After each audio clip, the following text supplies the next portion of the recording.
Kia ora guys, Bird here. Welcome to episode 22 of Thaumcraft 4 Addons. We're over here on the expansion to the base, this third level, the node level as it's going to be. And I've done some arcane boring. As you can see, I've pretty much got half of the area that I want to get started with the this node level, I guess you could say. So we've done that half. We still need to do this half. I'll bore that out. I got a decent amount of loot. I think I picked up about a block of iron, or a stack of blocks of iron and a stack of blocks of coal and a few of the infused stones as well. And yeah, so basically the reason I'm doing this area first is because I've sort of come up with a little bit of an idea of what I want to do here. I want to have this island that's going to be out here. I want this to be the node workshop, I'm calling it, which is just basically where you park the nodes that you pick up from the outside world. You bring them here, and you know, if they're fading, you turn them to pale, and so on and so forth, and basically do all sorts of other stuff that we'll get to once we actually need that thing. And we're obviously going to have an area where we have our what is it called, the Wand Recharge pedestal, where we'll have our big nodes around that as well. We're going to have an area probably over here that's going to be for an energized node, the energized node that'll power the base. And then this area over here, I'm not sure what we'll do with that, or this side, whichever. I'm not sure what we'll do there yet. There's a bit of planning involved, but I definitely want to build the node workshop here fairly soon. And there's actually something inside of Automagy that I saw in the last episode that I think is going to help us out quite a bit. If we head up to our researching island over here, let's see, if I head over to the Automagy tab, I believe it was down here somewhere. Here we go. So, advanced to no jarring. Both more and less jarring if you think about it. So this thing just sounds kind of interesting to me. Basically the vanilla node in a jars, they have a tendency to, they have a chance anyway to turn the nodes that you pick up into like the duller, basically, is what do they do. So there's several different types of nodes in the game in terms of brightness. There's bright nodes, there's normal nodes, what's the next one? Pale and fading, yeah. And so obviously bright ones are fantastic. I only know of a handful of those in the entire world. Normal is pretty damn common. Pale and fading aren't very good. But because basically the bright nodes, I believe they like charge their VSAP faster. So ideally if you want to have your big nodes around your Wand Recharge pedestal, you want them to be bright. Now there's a chance for them to lose their brightness there with that guy. But I'm hoping that with advanced node jarring, that will no longer be the case. I'm going to go ahead and pick up this research note that's kind of Alrum coloured.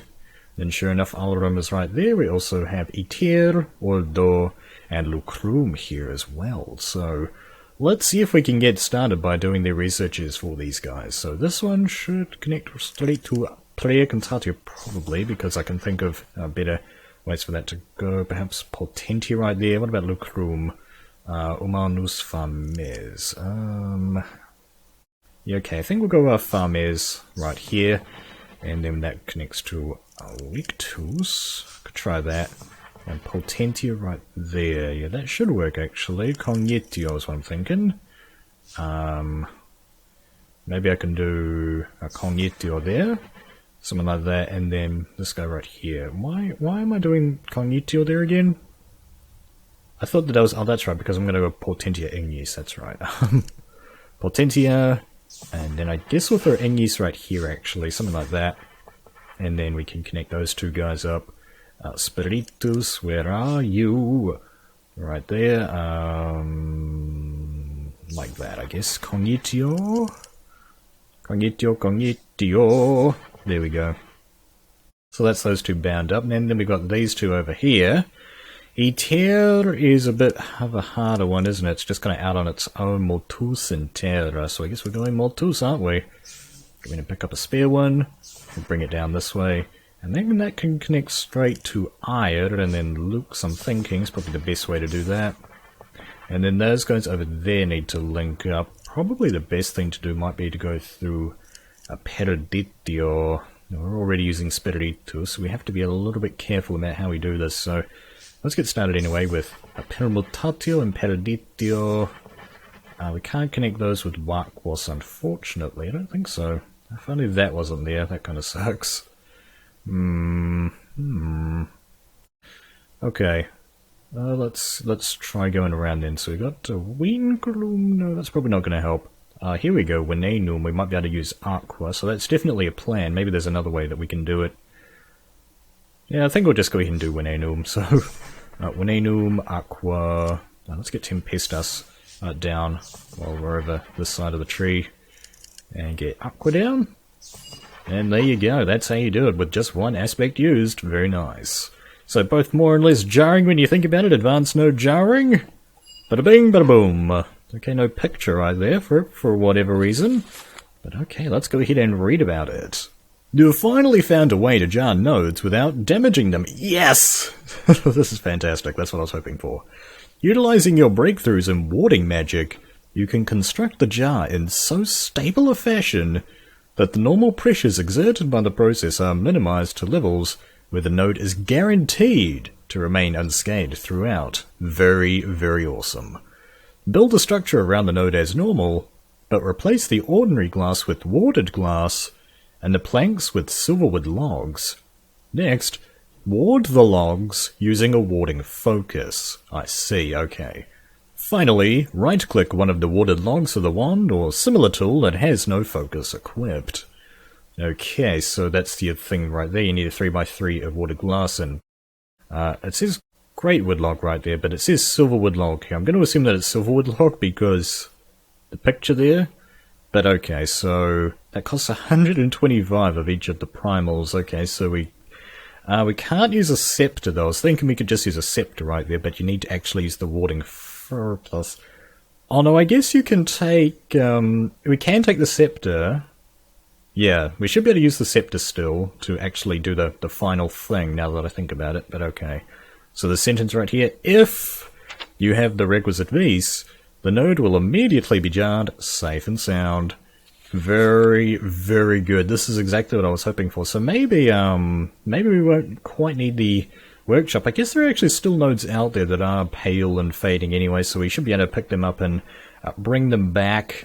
And I guess for those who haven't actually seen yet, I actually do have a bunch of... not right there, where are they?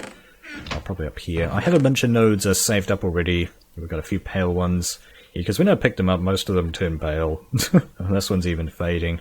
We do have a really nice one here, 111 Aqua inside it, so that's definitely one of the ones that we're going to be using over by the Wand Recharge pedestal. Very nice. But yeah, that's a great way to start the episode off. Exactly what I was expecting out of a research note for a change. We have these other 3 red crystal thingies as well that I should probably take a look at as well, seeing as I promised that at the last episode rather. Amplified red crystal, stay strong, otherwise, kia kaha. So that's that's like a partial translation. There's no direct translation for kia kaha, by the way, but that's fairly close. It's about as close as you're going to get in English. Anyway, it says, when this type of red crystal receives a redstone signal, it outputs a full-strength signal in the specified direction. Oh, okay, it's like a repeater, right? If other red crystal is used to pass the signal along, then its effective strength will remain 15 for many more blocks before it decays to 14 strength, at which point it will fall by 1 each tile as is normal for redstone signals. Dim red crystal is an exception to this rule, as it will reduce the signal strength to 14 or below immediately. I see. So that's amplified. Amplified red crystal will only receive a signal from the side opposite to its output. Okay, so it's not like the basic crystals where they can sort of go in like across all 4 directions. So in order to make an amplified red crystal, or 2 of them, you take 2 red crystals and a sliver of fire, as well as a very, very cheap amount of vis right there. So pretty cool. Pretty cool little thing. Just a little bit of help with the redstone department. Up next we have the dense red crystal, Coal the Weak. Oh, maybe.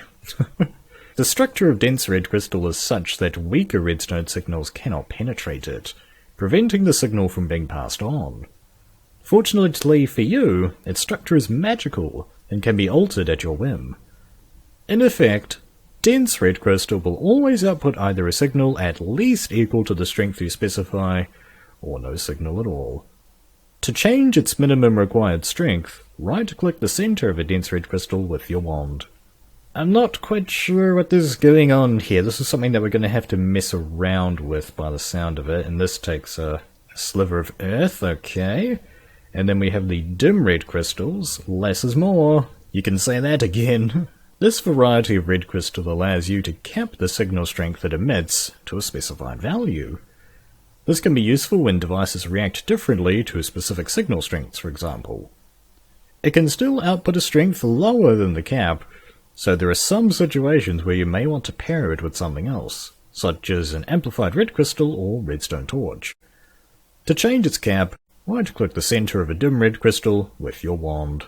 And again, so that's pretty much the same recipe except a sliver of entropy, as well as a bit of peridotio vis. Okay, so that's the three of those. I think I'm going to go ahead and make a couple of those. Let's see, if I just head over and get some crystals. Now we had the, what were they? Fire, earth, and peridotio. So let's pick up a couple of these. Fire, I probably don't need that many actually. Probably actually just one because I make slivers. This will be the first time that I've made slivers in this game as well, which is going to be pretty cool. And I believe the red crystals that I have are over here. Yeah, I've done some work with the red crystals already, by the way, guys. I was talking last time about messing around with the redstone here, and that's exactly what I've done. I've put the red crystals in here. It's pretty much exactly what you saw last time, except it's just red crystalled up, so it's actually a lot less cluttered down here. But they do seem to make a lot of particles, though, kind of similar to the old redstone there. I'll put my ascent boost stuff on so I can actually jump up. There we go. Okay, we've got 150 vis in there. I actually forget how to make this. Okay, it's just a tiny amount of peridotio. So just go ahead and pick that up. Now we don't have the peridotio line. Let's supplying this with essentia, do we? No. These things are so glitchy.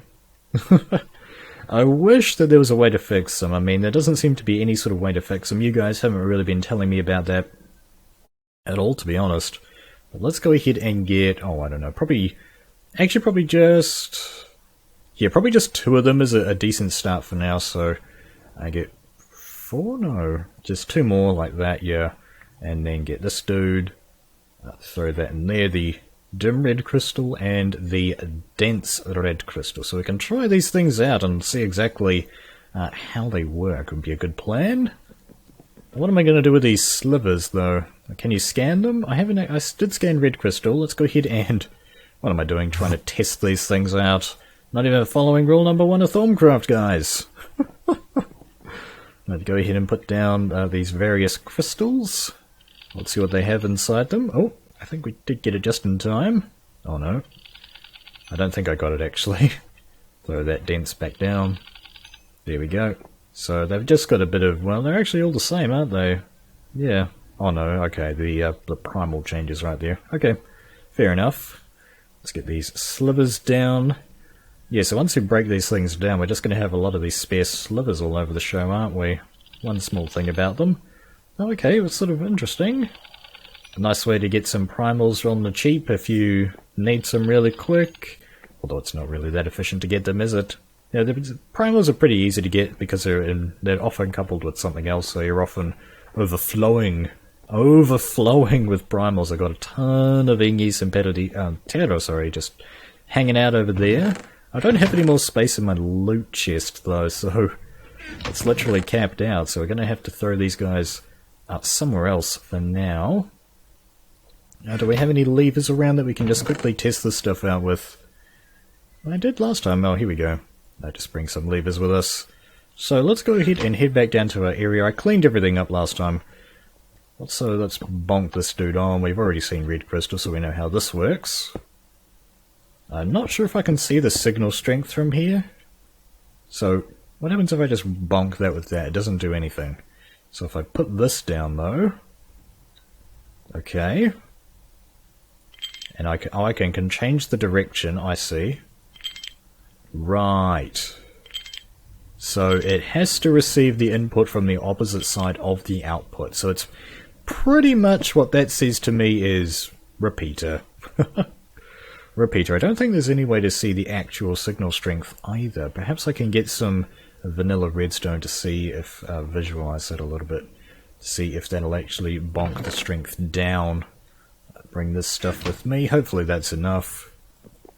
Right, so let's try bring her around this way. Yeah, so that's fairly strong. Oh, it's going down. I wonder if that... which one was it that mentioned that it won't go down for ages? I think it was this one. Try that. Yeah, I think that it is going down, actually. Yeah, okay. So maybe it wasn't this one. So that is the amplified red crystal. I gotta get used to these names. Up next we have the dim red crystal. Let's just quickly give this thing a bash. So this one, okay, so it looks like it takes the signal and we deliberately weakens it, basically. So if I take my wand, the signal cap is at 2. Okay, so you can bonk it up a little bit to make the signal go up. So no matter what the signal strength coming in, it's only going to output like that. I guess that's actually kind of nice if you, for instance, if you don't have a whole lot of space. This seems to be something that's really nice if you don't have a whole lot of space, isn't it? And I assume that could be bonked all the way up. Crank her up to 15. Oh no, it won't go to 15. Okay. So that's like that. And then I can put the repeater in, or the red crystal, amplified red crystal. And we go ahead and change the input to there. No. Not quite. Why is that not working? Okay, let's take a red crystal here. What's happening there, game? Like that? Oh, okay. I see. Okay, it's not... It's a little bit different from a repeater. Okay, a repeater would actually work in this case, but you actually have to have the signal strength of 1 in here for it to actually do stuff, I think. Yeah, so that sorted that out. Okay. Okay, we're learning here, guys. We're learning. I get it. Alright, and then the next one is the dense red crystal. Now, what was this one again? No, dense is right here. I think I'm getting things muddled up here, so I think this is the one where... But they sort of both work kind of the same then, don't they? If I put that there... Can you... What is this doing? 2. Minimum strength sent to 2, so... What's happening here? But it's just kind of fun to play around with the redstone signals, isn't it? I don't have Wyler or anything, so I can't actually see the redstone strength, but things are a little bit strange. Bonk that up. Push it to the limit. Okay.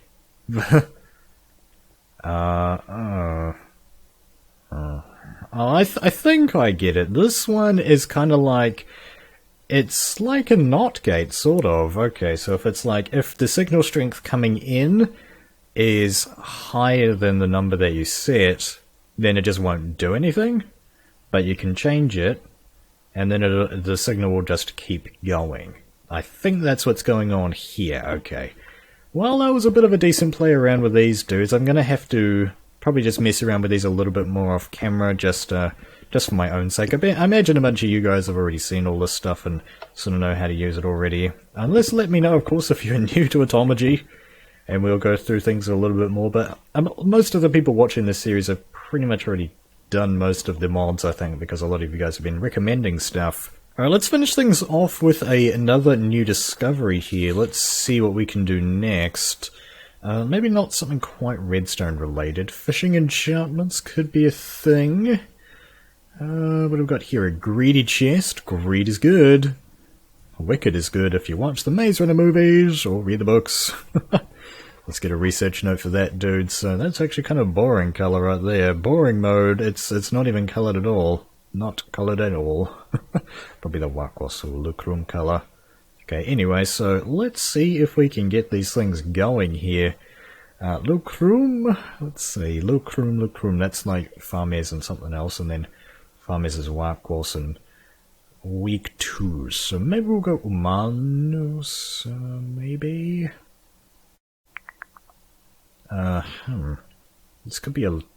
maybe not too tricky. I think we'll go something like this, and then we'll probably put Aya right here. And then we can connect the 2 of those with Mortus, which I apparently don't have very much of. Get some more of that, please. Auto-regen filler modules. And then these guys, let's see. What about Eter? I don't think Eter would work. Whereabouts are you? Yeah, so that's not going to work out for us. Maybe we're just going to have to go something like Manus, Cognitio, Ingis, rather, and Lux. It's kind of like that one's nice and flat, and then that one's going to... But okay. Good is good. Great is good, rather.